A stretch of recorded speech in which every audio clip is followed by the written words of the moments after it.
이어서 공시 하나 확인해 보죠. 이 삼성생명이 삼성전자의 주식 35만 8천 주를 넘게 좀 축소했다라는 공시가 나왔습니다. 투자자분들은 어떤 포인트에 좀 주목을 해보셔야 될까요?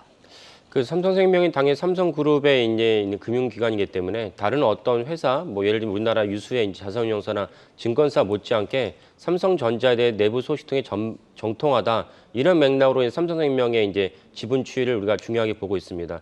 근데 이제 지금 말씀하신 대로 삼성전자 주식을 무려 35만 주, 그래서 이제 현금으로 한 250억 정도를 마련했다는 것입니다. 그러면 삼성생명의 삼성전자 주식이 지금 7만 원 넘어서 지금 리포트에는 뭐 9만 원까지 나오고 있습니다. 목표 주가가.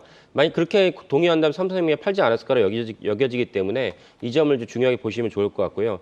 삼성전자가 이제 올해 상반기에 많이 올랐죠. 뭐 하이닉스만큼 아닌지 많이 올랐는데 그건 이제 두 가지 때문이었어요. 하나는 무엇이냐면 결국 디램을 감산하겠다라고 이제 발표를 했기 때문입니다. 그 디램을 원래 치킨 게임이 벌어지면 감산한 적이 한 번도 없었습니다. 삼성전자가 치킨 게임을 벌여서 경쟁 업체를 도태시키거나 완전히 체력을 갖다 소진시킨 다음에 그 다음에 물량 공세를 하는 것이 삼성전자의 전형적인 방법이었는데 이번에는 감산을 할 수밖에 없었습니다. 이제 이재용 회장이 비롯한 대주주 일가가 상속세를 마련해야 되는데 상속세를 마련하면 배당을 해야 되죠. 배당을 해야 되는데 적자 상태에서 배당할 수 없지 않습니까? 그러니까 영업이익을 갖다 흑자 돌려놔야 되기 때문에 감산을 할 수밖에 없는 구조였습니다. 그래서 이것이 이제 주가 상승의 이제 중요한 모멘텀 중에 하나였고, 근데 또 다른 거는 챗 GPT였죠. 챗 GPT 때문에 엔비디아가 큰 수혜를 받고 엔비디아의 GPU를 갖다 하려면 이제 HBM3가 필요했는데 하이닉스에 비해서 주가가 상승이 낮은 이유가 하이닉스는 HBM3를 꾸준히 생산할 수 있었는데 삼성전자 내부에서 문제가 생겨가지고 최근에서야 다시 HBM3를 갖다 생산할 수 있었습니다. 그래서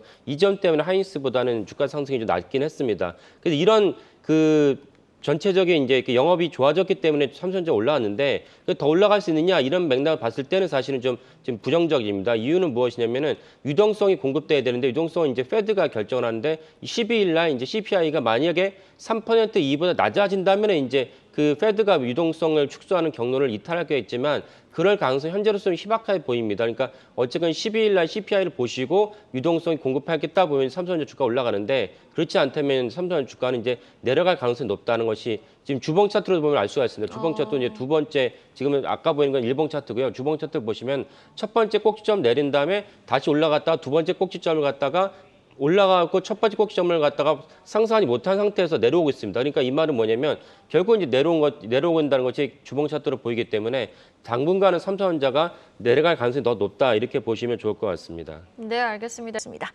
자, 계속해서 실적에 대한 공시 내용 확인해 보죠. 어제 장 마감 이후 신세계가 잠정 실적을 발표했는데요. 성적표 숫자만 보면은 작년 대비 살짝 부족했던 것 같아요.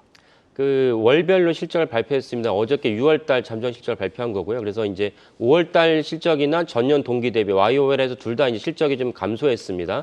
감소한 거는 결국 백화점에 대한 사업이 우리나라 신세계는 백화점을 영위하고 있죠. 이마트는 별도로 있습니다. 이렇게 혼동하시면 안 되고요. 그 백화점 사업에 대해서 그 코로나에서 리오프닝에 대해서 우리가 사실 이미 국내에서도 이제 피크아웃을 했다라는 것을 잠정적으로 알 수가 있습니다. 신세계는 우리나라 대표적인 백화점 기업이기 때문에 또 하나 이제 중요한 것은 이제 면세점인데 면세점을 갖다 좌지우지하는 것은 당연히 관광객인데 그 중에서 이제 중국이 되게 중요합니다. 근데 중국이 아까 말씀드린 대로 우리나라는 그래도 리오프닝에 대해서 어느 정도 이제 그 체감을 했는데 중국은 리오프닝커녕 지금 경기 침체로 가는 게 아니냐라는 지표가 계속 나오고 있습니다. 청년 실업률이 20%에 도달했다는 얘기가 나오고 있고요. 그다음 어제 나온 CPI나 PPI 중국입니다. 그 두 지표를 보면은 전혀 인플레이션을 갖다가 알 수 없고 오히려 이제 디플레이션에 대한 우려가 나올 정도로 중국 경제 안 좋습니다. 그럼 중국 경제 안 좋은데 밖에 나가서 이제 해외 여행을 하면서 면세점 특수를 갖다가 이룰 수 있겠느냐라는 관점에서는 신세계는 면세점도 좀 안 좋습니다. 이런 맥락으로 주가도 계속 지금 저점을 갖다가 횡보하고 있는데 거의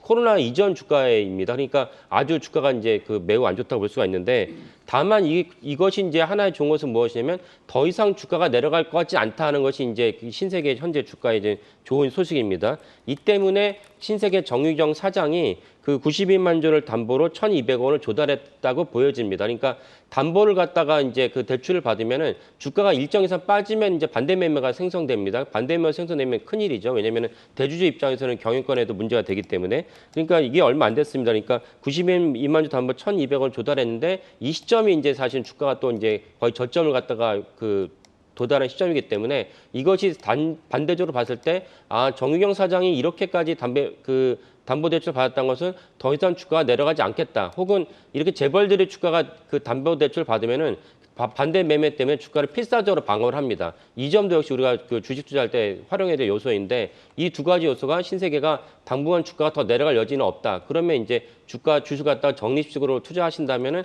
향후 6개월이나 1년 뒤에는 충분한 수익을 갖다 생성할 수 있다는 점도 참고하시면 좋을 것 같습니다.